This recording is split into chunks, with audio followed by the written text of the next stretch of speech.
Tata Santoni Uganda yonna gy'oli nsobola okutuusaako sipeeya.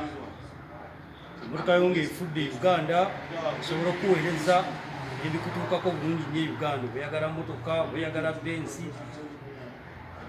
kika ky'emmotoka kyonna ky'olira ky'oyagala, oyagala motoka nnene oba ntini, sipeeya nga yakufaako osobola omukutuusaako Uganda ne mukuweereza nga toteganye na kujja South Africa. Ndi ku namba y'essimu +27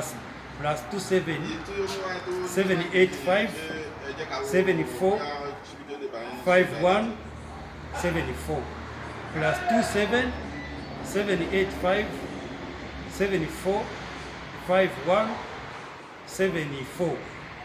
Tuyina emmotoka empya, emmotoka enkadde, tuyina sipeeya yenna, abaagala ebyuma bya bandi, video coverage na buli kalonda yenna gw'olula gw'oyagala mu Uganda.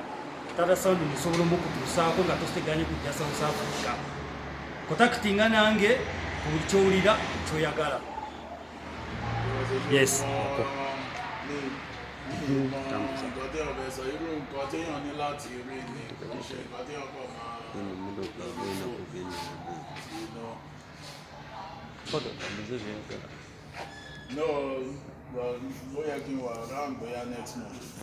Sipeeya yenna gw'olula gw'oyagala, sipeeya tumulina.